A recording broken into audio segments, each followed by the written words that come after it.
All right, welcome back to the house. Season 7, Potomac trailer. We're going to go ahead and get into some things. It was kind of spicy. Okay, let's rate it out of 10. Everybody comment down below. A 1 being the worst, 10 being great.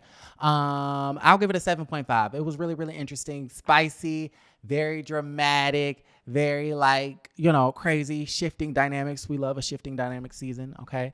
But before we get into the trailer, I definitely need to talk about these looks, okay? They came out with these red looks, the cast photos, and they look absolutely gorgeous. Now, I just want to preface this by saying everyone looks beautiful, okay? So when I choose a worst dress and a best dress, it just means that the best dressed person just looked the best.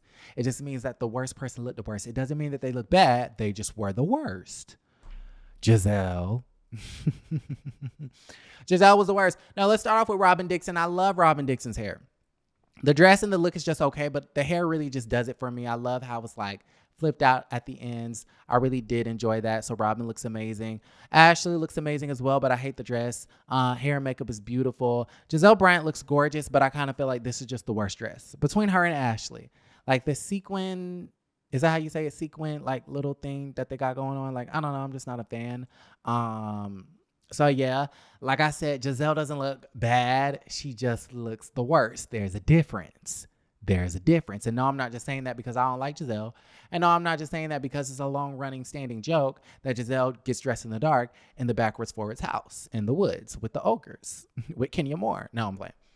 Candace Dilla Bassett, don't like the shoes, but everything else is really gorgeous. Candace looks amazing. I love her hair and makeup. I love how it's long and flowy. And Candace always has like really beautiful contour and highlight. Okay, whoever does her makeup does a really great job. Karen, to me, girl, best dress. Best dress contender. Best dress. Karen looks fabulous. This is fabulous. This is how you do it. Now this...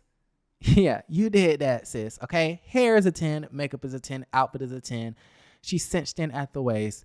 Like, it's basic, but I just think it's gorgeous. I like basic and I like simple. And I just love the way Karen looks. I love the way Dr. Wendy to you, sweetie, looks. I mean, Dr. Wendy looks freaking beautiful. Her skin, the makeup, the hair. I love how it's the corset. The chest is chesting. Y'all know I love great chest. You know, we get the leg action, the beautiful shoe. The train is beautiful and flowy. Wendy and Karen are best dressed contenders. And then Mia is like very mother of the bride. You know, not bad, but not great. So if I had to give out a worst dress, it would be Giselle. If I had to give out a best dress, it would be Karen Huger or Dr. Wendy to you, sweetie. Now, one of the things I did want to bring up is the fact that Charisse is back. Okay, Charisse is back and she's coming for Karen Huger. But before I talk about what was in the trailer, we have to go ahead and talk about the fact that Charisse is out here not following dress code. Now, I don't know which one of these Potomac producers that y'all love to rave about so much. Y'all love to rave about these Potomac producers, which is one of the reasons why they had to come down to Atlanta. And I don't know what they did that was so special, but okay. But one of the Potomac producers did not give Sheree the right assignment. I mean, the assignment was like blood red, like American flag red, like red, white, and blue red, like red, like fire truck red. Not this wine grape red, not this purpley pink red. Charisse, what is you doing? Now, Charisse is back, and I have a theory that, you know, they released a scholar from her friend contract because they really wanted to, I don't know, I guess do an audition. This is my theory. I don't know this to be true, but I'm kind of speculating. I feel like, you know, they had this group event where Charisse was there, Katie Ross was there, and a scholar was there. And I do think they were auditioning for a new friend. And I guess Charisse just won the audition because she's on the show. She's a friend of the show along with this other woman that I do not know her name. And it seems like Charisse is really, really coming at Karen Huger hard this season. And it may have something to do with the fact that in one of these scenes, Candace definitely brought up that Karen Huger was sneaking off out of town, maybe to Surrey County, who knows, with a mystery man by the name of Not Raymond. Not Ray. So that's some interesting to why Karen is avoiding Charisse at all costs. We don't know why. What does Charisse know? What's the tea, Charisse? The Grand Dame is kind of shook this season. Like last year, she went from "You're a broken whore" from Hampton University, and now she's at the dinner table talking about some "Don't F with me." Okay, don't F with her. Don't F with the Grand Dame, honey. So yeah, we get this situation with Charisse versus Karen, and then Karen is being accused of, kind of like, I guess they're trying to insinuate that she's cheating. But I feel like that was a storyline from like a really, really long time ago. Anyways, so moving right along, let's talk about Michael and Ashley. We already know that they're getting a divorce, but what we did not know is that Michael and Ashley, I guess, are trying to buy a home together in the midst of this divorce, which I think is interesting because usually divorce means that we're separating assets, not trying to accumulate assets together. So it's a weird situation that we have going on here. In the trailer, Karen goes, "This is not a divorce. Like, what kind of divorce is this?" And then Giselle is going like, "If you're getting a divorce from this man, then why in the hell is you buying a house with him?" No one really understands what's going on. However, what we do know, or what I can speculate about, okay, allegedly, is that I know, Michael, I think is going to do him. I think Michael is going to stay in that damn penthouse. He's going to do him, and he's going to go off, and we know what he really wants, and we know what he really likes. Just look at the footages. It's camera footages on it. I'm not going to even say allegedly. So we know what he's going after. We know what he's going after once this divorce is finalized. However, he does strike me, as the sort of man that really wants to take care of his ex-wife or soon-to-be ex-wife because he really loves his children. So maybe it's one of those things where he's going to stay in the penthouse and then buy a house or something for Ashley and the boys to stay in. And then like he comes by and then whatever and hangs out. And I don't know.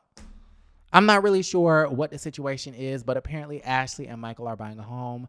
I feel like they've always had an unconventional relationship, and I feel like what's different? Like what's different about this? Okay, they've always been weird, and now it's getting even more weird.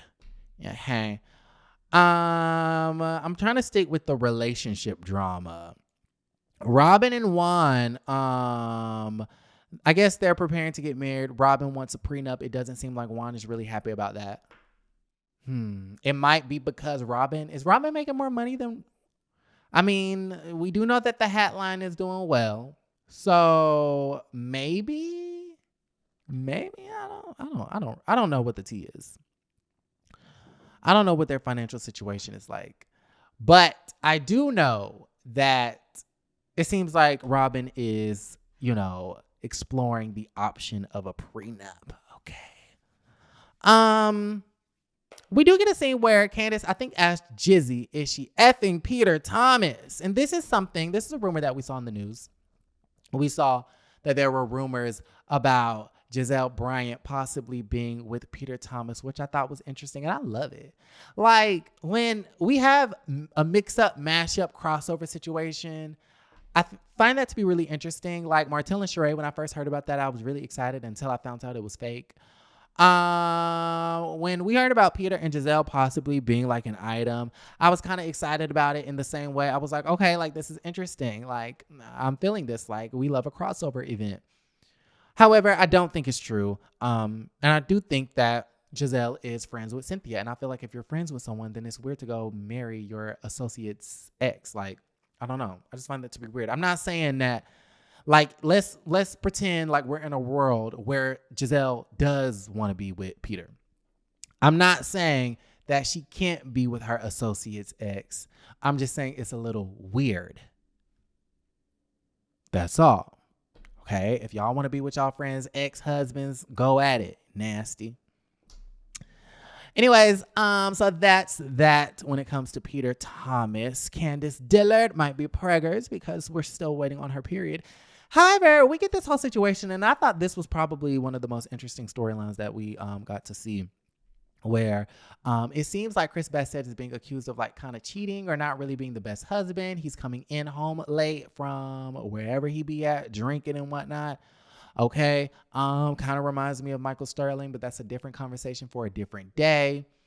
We do know that in the trailer, I think Ashley was like, out and about in DC. And I believe Chris Bassett DM'd her talking about why you ain't come to the W.